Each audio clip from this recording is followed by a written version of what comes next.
What if one day you thought you just needed an IV, but you were getting ready to leave this world? They told me I was just dehydrated, maybe from a virus. Nothing serious. I nodded, relieved, thinking, okay, so I'll get some fluids, go home, and have dinner like any normal night. That was the plan.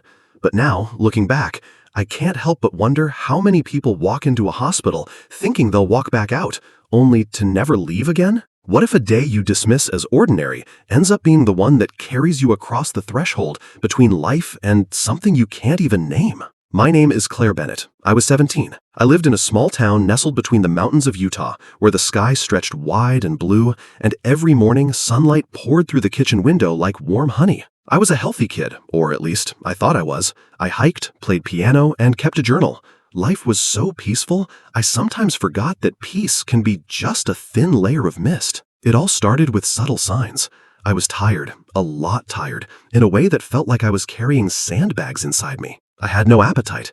Occasionally, there'd be a faint pinch in my chest, but I brushed it off, like so many people do when their body is trying to speak. Until one morning, I couldn't get up. I collapsed on the bathroom floor, throwing up over and over again, every 3 minutes, like clockwork. My dad, a doctor, carried me to the car and drove like his hands were shaking.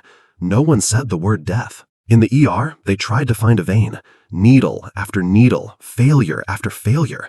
My body was so dry, my skin turned dark and bruised like someone had sketched me in charcoal. They rushed me to a bigger hospital. I still remember the wheels of the stretcher rattling across the tile floor, the steady beep of machines, the fluorescent lights above flickering like a trapped fly inside a glass jar. That sound still gives me chills. My dad told the nurse, "This is my daughter. I need you to take her seriously." She nodded, gave a polite smile, but in her eyes, I saw something like she had already labeled me. Young girl, dehydrated, she'll be fine. They started the IV. I closed my eyes, hoping the fluids would help, but they didn't. Something was off, deeply off. A heavy, creeping sensation slid into my chest. It wasn't pain. It was the eerie feeling that my heart no longer belonged to me. It thudded wildly, out of rhythm, like it was either running away from something or searching for something I couldn't name. The doctors were growing tense. I could hear their hushed voices, irregular heartbeat, no response. Then a nurse leaned down and whispered in my ear, her hand trembling slightly, "We need to shock your heart." But no one told me that just seconds later, I would be leaving my body. No one said that some people don't feel pain when they die. They feel peace. And then something else. But I'm getting ahead of myself. Because before the light, before the stillness, before the question that would change everything, I was still there. In a room filled with wires, machines, and cold fluorescent light, surrounded by people who had no idea they were about to witness someone cross over to the other side. And I didn't know either, not yet. But the veil between the two worlds had already begun to thin. What happened right after they shocked my heart isn't found in any medical textbook. I'll tell you about the moment I left my body and saw myself still lying there like an empty shell in the middle of the emergency room. If you could see yourself lying motionless, not breathing, then who are you? I don't remember the sound of the first shock. I don't know how my body reacted or what it looked like when the light sparked across my chest as they pressed the button. I just remember silence. Not the kind you hear in a quiet room, but absolute silence, like someone had turned off the entire sound of the world. I could no longer feel my body, no bed, no skin, no weight, no heartbeat, only awareness, pure consciousness. I was still me, but I didn't belong there anymore. And then I saw myself, lying right there, on the bed, pale, eyes shut tight. Machines are blaring around me. Someone was shouting something. A doctor leaned over, performing chest compressions while shaking his head. I didn't understand. I just knew that girl was me, but I was no longer her. What I felt wasn't fear. It wasn't surrender either. It was something strange and peaceful, almost impossibly peaceful. Like I had finally set down something heavy I'd been carrying since the day I was born. No hunger, no pain, no thoughts of trying. I just was. I drifted gently toward the ceiling. No wings, no motion, just floating, watching the room I used to exist in. I saw people rushing back and forth, their faces pale with panic. I saw my father being pushed out the door. He was shouting something, but I couldn't hear it. I only saw the way his lips trembled. I wanted to hold him, but I had no hands. I wanted to cry, but I had no tears. And I wondered, is this what death is? Not as terrifying as I had always imagined. There was no fire, no shadows, only a distance, a quiet, final separation, like waking up from a dream you didn't know you were dreaming. And then everything changed. I was no longer in that room. No more ceiling, no more lights, no more doctors. It all dissolved into a perfect black, a darkness without shape. But it wasn't scary. I wasn't standing, I wasn't sitting, I wasn't lying down. I simply was, existing in a space with no beginning, no end. And I waited. I didn't know what I was waiting for, but something was coming. Something I could sense in a vague, almost primal way, something I didn't dare name. I wondered, is this my soul, or just the residue of memory? If my body were still lying in that hospital room, then what exactly was I thinking now? I didn't have an answer, but in that moment, one truth became crystal clear to me. We are not our bodies. We're not our thoughts either. We are something deeper, something purer, something no textbook ever teaches you. I thought I had reached the end, but this was only the threshold. In the next part, I'll tell you about the moment I first crossed into the other side, and the strange encounter I had with a formless voice that asked me a question so profound it shook my entire soul. Are you ready to let go? If a voice from the light asked you, are you ready to let go? How would you answer? I don't know how long I drifted in the darkness. There was no clock, no ticking, no sense of time, just a thick, infinite black, like the universe had closed its eyes and exhaled. And I, a faint point of light, floated quietly through that endless stillness. I thought it was the end, but then it happened. There was no flash of light, no thunder, no angelic trumpet, just a gentle wave of energy, soft and subtle, like ripples spreading across a deep lake. And then I heard it, not with my ears, but with everything I was. A voice. It wasn't male or female.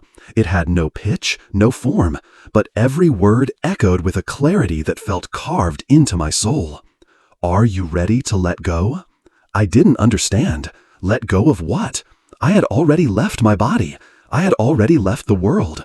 I had lost everything. What more was there to release? The voice didn't respond, only silence. And in that silence, I began to see, not with eyes, but with a deeper awareness. I saw my childhood, a short film playing in reverse. I was sitting on a little wooden stool in the kitchen while my mother tied a pink ribbon in my hair. I saw myself crying at school for the first time when a friend betrayed me. I saw my father's hand gently rest on my shoulder the day I didn't make the team. Moments I thought I'd forgotten. Moments I once dismissed now shine like gold sifted from the sand. I saw all the things I missed. I saw the times I lost my temper over nothing, the words I used to hurt others, the hugs I never gave. I saw that I had been alive, but hadn't truly lived. And then the voice returned, softer now, deeper. Love does not disappear, but did you choose it in every moment? I said nothing. For the first time, my soul felt exposed. No masks, no excuses, no pretending to be strong, just the truth. I still don't know what that place was. It wasn't heaven, it wasn't hell. Maybe it was the in-between, a space for souls not yet decided, a pause between departure and return. And in that weightless space, I felt the light. Not a physical light, but something radiant from within. It wasn't blinding, it wasn't threatening. It simply wrapped around me like a soft blanket. In that light, there was no right or wrong, no guilt, no punishment, only understanding. A deep, soul-level knowing that everything is a choice. And I, moment by moment, had forgotten to choose love. I wanted to ask that voice so many things, about what comes after death, about the people I loved, about the meaning behind it all. But before I could speak, it whispered one final time, "Your journey isn't over." And then the light began to fade, not like a switch being turned off, but like it was gently stepping back, handing the decision over to me. I thought I had died, but what I was being given was a chance to choose again. Next, I'll share with you what happened after that, a final conversation with the soul of the light, where I was faced with the greatest decision of all, to return or to leave forever. If you were given the choice to leave forever, but your heart still held someone you hadn't yet said "I love you" to, would you return? The light began to fade, not disappear, just step back, like it was waiting, not forcing, not persuading, just patiently present, as if to say, the choice is yours. I remained there, in that neutral space between two realms. No time, nobody, no pain, but also nothing left to hold on to. I didn't see my mother. I didn't see my father. I heard no voices calling me back. It was just me and the choice. I thought, why go back? Here, no one could hurt me. No expectations, no judgment. No pressure to become someone I wasn't. Here, I was fully myself, weightless, a part of the light, a tiny spark of awareness floating in an infinite sea. And slowly, I began to want to stay. Then, just then, the voice returned. But this time, it didn't speak. It became an image. I saw my mother. Not the way she was now, but a moment I had long forgotten. A night when I was 5 years old. I had a fever. She stayed up all night holding me, rocking me in her arms, humming lullabies with a voice hoarse from exhaustion. Her sweat soaked my hair. The room was dim, just the two of us. I drifted into sleep, small and safe. She sat still and quiet, as endless as the sky. The image melted into another. She was cooking dinner, glancing anxiously at the clock. Dad wasn't home yet. I sat at the table, eyes glued to my phone, saying nothing. Her hands trembled slightly as she poured water, and I didn't even notice. Then another scene. My mother was standing outside the emergency room, her hands clenched, tight, her eyes red and swollen, her lips mouthing the words, "Claire, please don't leave me." I broke. I had no eyes, but my soul wept like an underground storm. I had not seen. I had not listened. I had not understood. A lifetime surrounded by love, yet I had convinced myself I was alone. Then the voice, maybe it was my conscience, rose again, this time as a whisper. "You can go, but if you return, will you live differently?" I didn't answer, but my heart did. I knew I had to return. Not out of duty, not out of fear, but for love. A love I hadn't yet spoken, hadn't yet lived. A love too sacred to carry with me to the other side. I said, or thought, or simply felt, "Give me one more chance." At that very moment, a powerful force began pulling me downward, like being torn out of a thin layer of air, like being hurled backward through thousands of layers of space. It wasn't pain, it was shock, a violent reversal. I saw the light vanish, the darkness closed in, and then came a sound, a long, steady beep, a voice calling my name. "Claire, Claire, Claire." I was coming back. They didn't think I'd wake up, but when I opened my eyes, the world was no longer the same. I had returned to a fragile, worn-out body, but with a heart that had finally awakened. If you were given one more chance to live, how would you live differently? I don't remember exactly how I came back. There was no music, no doors of light swinging open, just a crushing weight. My body felt like it was sinking into thick mud, and every tiny movement made me want to scream. Everything hurt, yet felt strangely distant, like I had slipped into a body that didn't quite belong to me.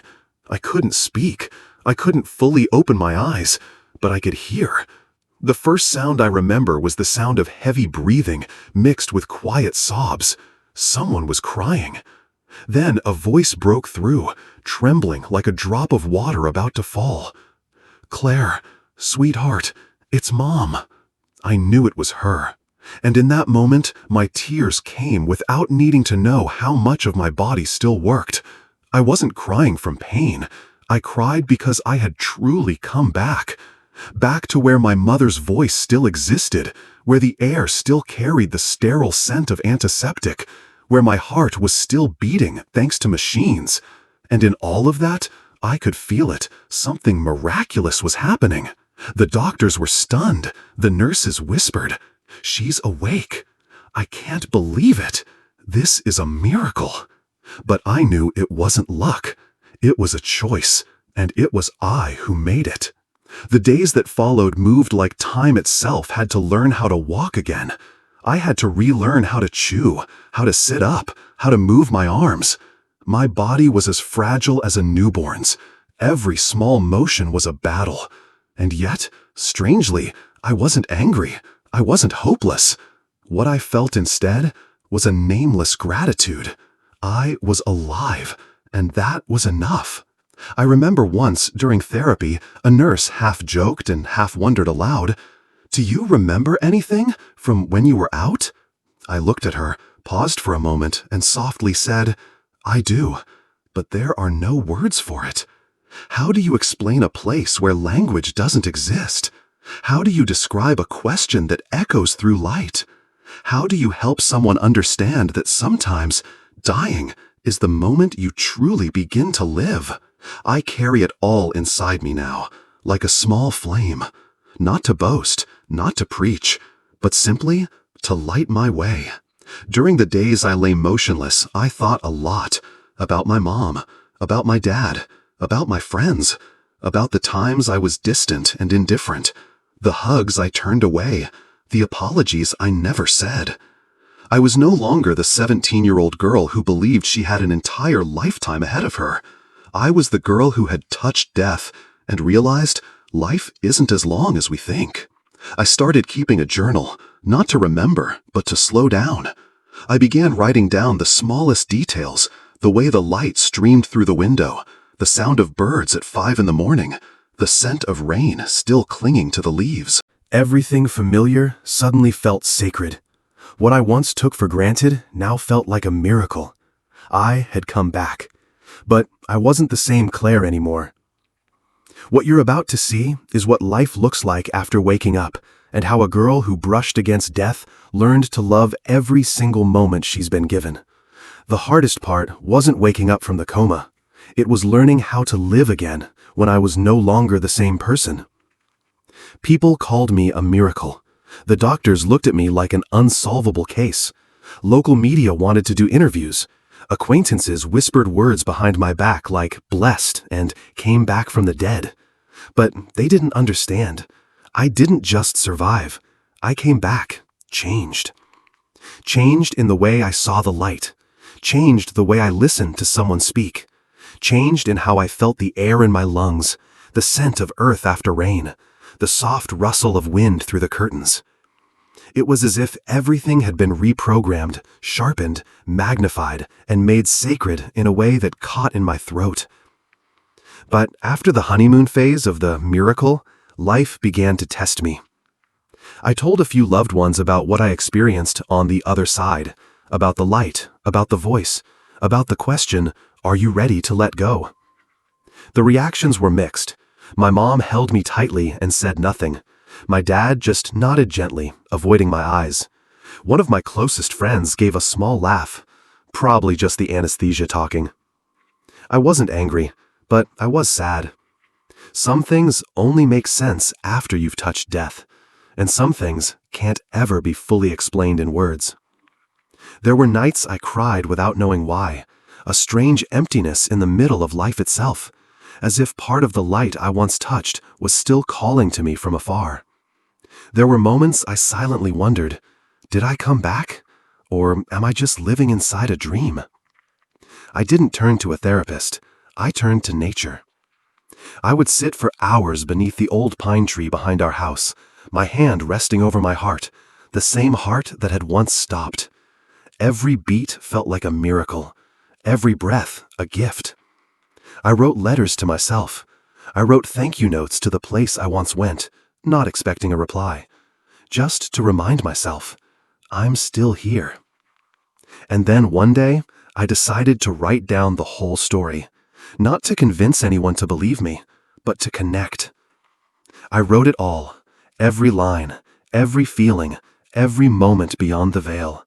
And when I shared it, I expected nothing.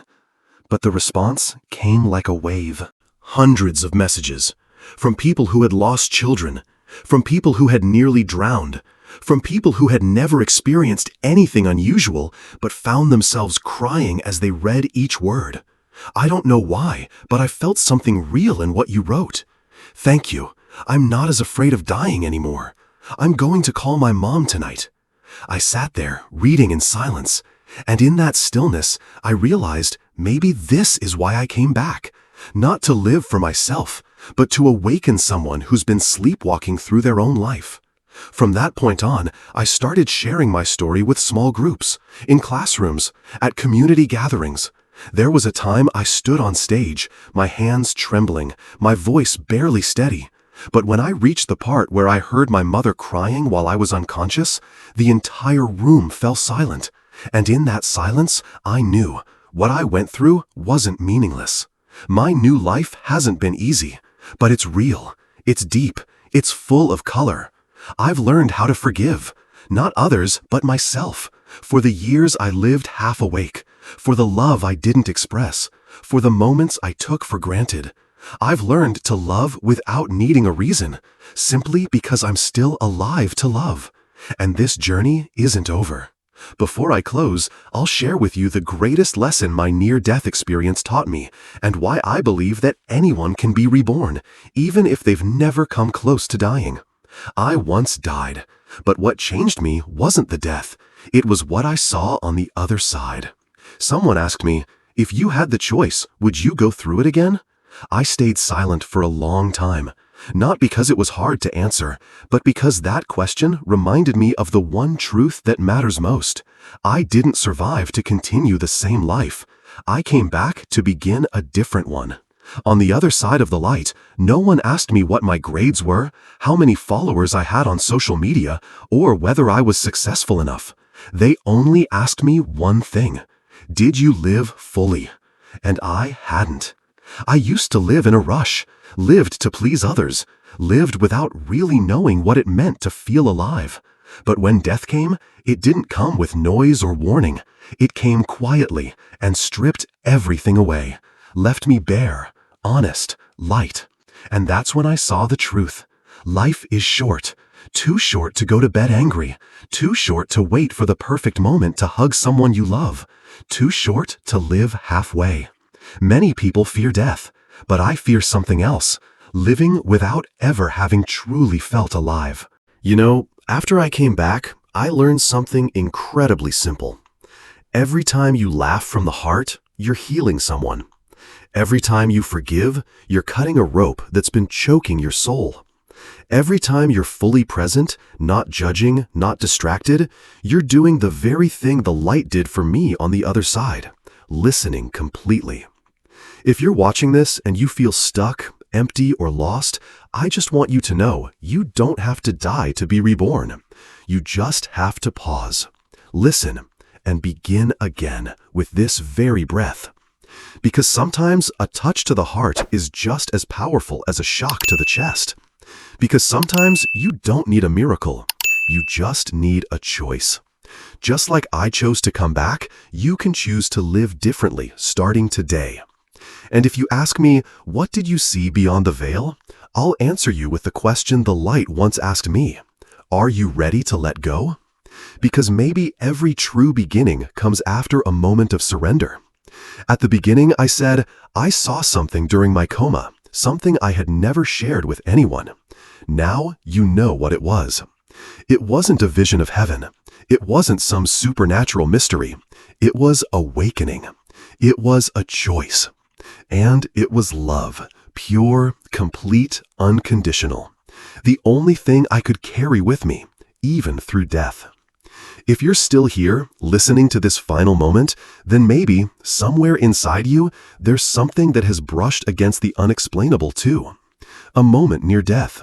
A dream that shook you awake. A time when you almost lost someone or even yourself. I've shared my story not to be believed, but so that someone out there might recognize themselves in it. And now I want to invite you to share the rest of this story, your story. Leave a comment below. Have you ever experienced something that changed the way you see life? Have you ever had a moment, even a fleeting one, that made you feel, I've just been awakened? Whether it's a sentence, a memory, or just a feeling, I'm listening, and I know many others are too. Because maybe, just maybe, your story will reach someone who's still searching for a reason to stay.